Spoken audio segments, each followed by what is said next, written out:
سامنے لب کشائی کا موقع مل رہا ہے۔ میں بغیر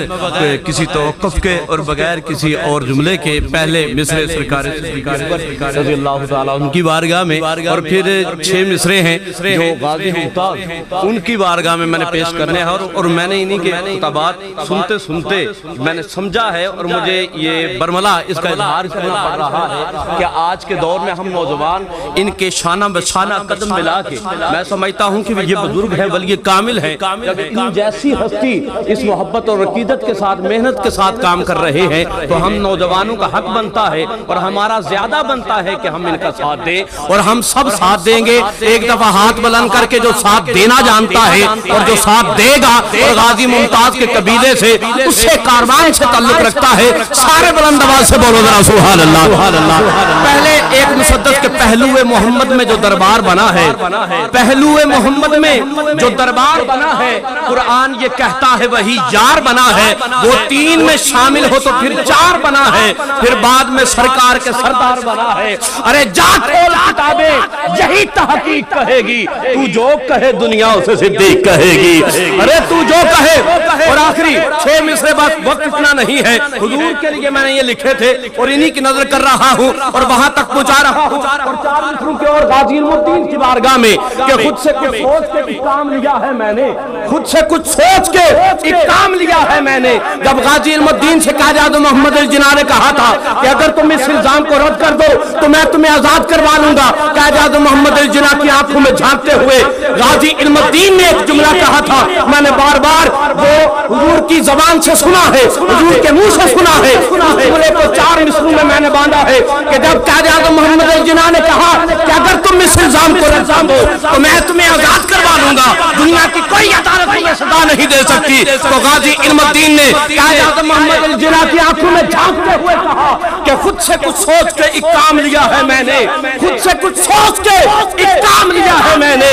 خاک کربل سے یہ پہچان لیا ہے میں نے، حشر میں عشق محمد سے ہو پہچان میری، ارے سر پہ تب ہی تو یہ الزام لیا ہے میں نے، حشر میں عشق محمد سے ہو پہچان میری، حشر میں عشق محمد سے ہو پہچان میری، سر پہ تب ہی تو یہ الزام لیا ہے میں نے، اور جام کوثر میں کسی طور نہیں پی سکتا اور کبھی دامن سجاد نہیں سی سکتا، جو میرے پیارے محمد کا ہو گستاخ وہ زین، ارے مر تو سکتا ہے وہ دنیا میں نہیں جی سکتا، ارے مر تو سکتا ہے۔ اور آخری مصرے کہ ساری رسموں کو رواجوں کو مٹا دینا ہے، ساری رسموں کو رواجوں کو مٹا دینا ہے، جو بھی گستاخ محمد ہو جلا دینا ہے، ساری رسموں کو رواجوں کو مٹا دینا ہے، جو بھی گستاخ محمد ہو جلا دینا ہے۔ غازی ممتاز تیرے ساتھ ہے جیون اپنا، مت یہ سوچو کہ تجھے ہم نے بھلا دینا ہے، غازی ممتاز تیرے ساتھ ہے جیون اپنا، مت یہ سوچو کہ تجھے ہم نے بھلا دینا ہے۔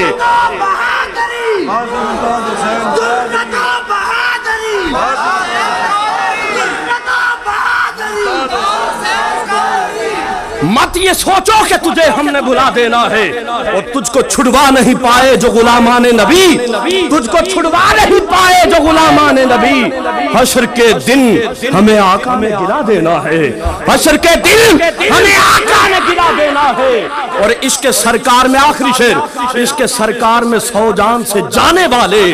عشق سرکار میں 100 جان سے جانے والے، تجھ کو حسنین کے نانا نے سلا دینا ہے، تجھ کو حسنین کہ نانا نے سلا دینا ہے۔ میں نے یہی مصرے پڑھنے تھے اور یہ خاص طور پہ دنیا میں کتنا عظیم ہے ممتاز۔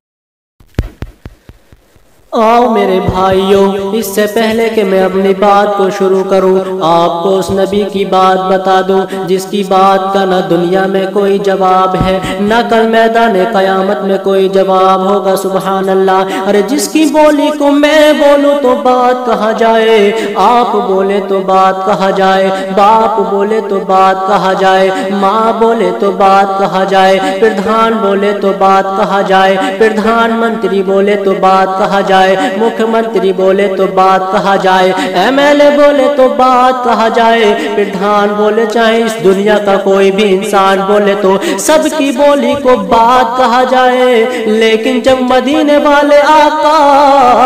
प्यारे मुस्तफ़ा बोले तो बात नहीं बल्कि हदीस पाक कहा जाए। सुभान अल्लाह। मेरे प्यारे आका सल्लल्लाहु ताला अलैहि वसल्लम ने इरशाद फरमाया, ऐ मेरे सहाबा सुनो सुनो तुम अल्लाह की पाकी बयान किया करो। सहाबा इकराम ने अर्ज किया, आका अल्लाह की पाकी क्या है? मेरे प्यारे आका सल्लल्लाहु ताला अलैहि वसल्लम ने इरशाद फरमाया, अल्लाह की पाकी है सुभान अल्लाह पढ़ना। सहाबा इकराम ने अर्ज किया, आका अगर हम सुभान अल्लाह पढ़ेंगे सवाब क्या मिलेगा? अगर हम सुभान अल्लाह पढ़ेंगे अज्र क्या मिलेगा? अगर हम सुभान अल्लाह पढ़ेंगे तो हमें सवाब क्या मिलेगा? मेरे प्यारे आका सल्लल्लाहु ताला अलैहि वसल्लम ने इरशाद फरमाया, ऐ मेरे सहाबा सुनो सुनो, इन आसमानों के ऊपर अल्लाह का अर्श है, वो अर्श पाक वो सुभान अल्लाह कहने वाले की सुभान अल्लाह को सुनकर मोहब्बत में झूमने लगता है, आगे और पीछे हिलने लगता है, दाएं और बाएं झुकने लगता है। तो फरिश्ते अर्ज करते हैं, ऐ अर्श पाक तू अब से पहले खामोश था, तू अब से पहले जामिद था, तू अब से पहले एक जगह पर ठहरा हुआ था, ये अचानक तुझे क्या हो गया है? तू हिलने क्यों लगा है? तू जुम्बिश क्यों करने लगा है? तो अर्श पाक जवाब देता है, फरिश्तों सुनो सुनो, जब से अल्लाह की जमीन पर बैठकर अल्लाह के बंदे ने सुभान अल्लाह पढ़ा है, उस वक्त से मैं बराबर झूमता जा रहा हूँ, बराबर जुम्बिश किए जा रहा हूँ। तो फरिश्ते अर्ज करेंगे, ऐ अर्श पाक आखिर तू कब तक हिलता रहेगा? तो अर्श पाक जवाब देता है, फरिश्तों सुनो सुनो, जब से अल्लाह की जमीन पर बैठकर अल्लाह के बंदे ने सुभान अल्लाह पढ़ा है, उस वक्त से मैं हिलता जा रहा हूँ, मैं उस वक्त तक हिलता रहूंगा जब तक अल्लाह रब्बुल इज्जत उस सुभान अल्लाह कहने वाले की मग़फ़िरत ना फरमा देगा।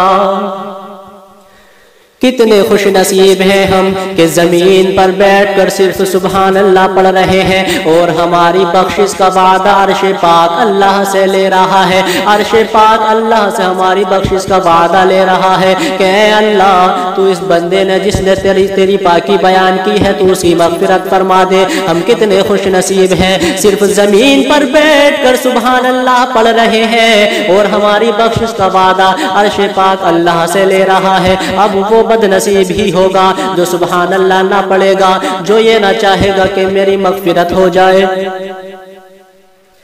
आइए मैं आपको बताता चलूं कि कौमे बनी इसराइल की वो औरत जिसका हर लम्हा हर वक्त गुनाहों में गुजरता था, वो हर वक्त गुनाह करती थी, उसका कोई वक्त ऐसा नहीं गुजरता था जिसमें वो गुनाह नहीं करती थी, हर लम्हा गुनाहों में गुजारती थी। लेकिन एक मर्तबा वो एक रास्ते से गुजर रही थी, उसने देखा कि रास्ते में एक कुत्ता प्यास की वजह से तड़प रहा है, प्यास की शिद्दत से वो कुत्ता जान दे रहा है। उस गुनाहगार औरत ने जब उस कुत्ते को तड़पता हुआ देखा तो उसके दिल में रहम आ गया। उस गुनाहगार औरत ने वहां पर देखा कि इस कुत्ते को मैं पानी पिला सकूं। जब उसने तलाश किया तो वहां पर एक कुआं मौजूद था। उस गुनाहगार औरत ने जब वो गुनाहगार औरत कुएं के पास पहुंची, जैसे ही कुएं के पास पहुंचती है उसने देखा कि वहां पर कोई भी सामान ऐसा मौजूद नहीं है जिससे वो कुत्ते को पानी पिला सके, कोई भी ऐसी चीज मौजूद नहीं है जिससे वो कुत्ते को पानी पिला सके। उस गुनाहगार औरत ने देखा कि अगर थोड़ी देर और हो गई तो ये कुत्ता प्यास की वजह से मर जाएगा, प्यास की वजह से अपनी जान दे देगा। उस गुनाहगार औरत ने अपने जिस्म से एक कपड़ा उतारा और उतारने के बाद में उस गुनाहगार औरत ने वो कपड़ा पानी में भिगोया और भिगोकर पानी के चंद कतरे उस कुत्ते के मुंह में डाल दिए। जैसे ही पानी के चंद कतरे उस कुत्ते के मुंह में डले तो वो कुत्ता प्यास की वजह से जो तड़प रहा था, अभी वो कुत्ता जो प्यास की वजह से अपनी जान दे रहा था, जैसे ही उसके मुंह में पानी के चंद कतरे पहुंचे अब वो उठकर चलने लगा, दौड़ने लगा। जब उस औरत का इंतकाल हुआ तो अल्लाह रब्बुल इज्जत ने उस कुत्ते पर रहम करने की वजह से जो गुनाहगार औरत हर वक्त जो गुनाह करती थी, अल्लाह रब्बुल इज्जत ने उस गुनाहगार گناہگار عورت تھی، اس کتے پر رحم کرنے کی وجہ سے اس کی مغفرت فرما دی۔ سبحان اللہ۔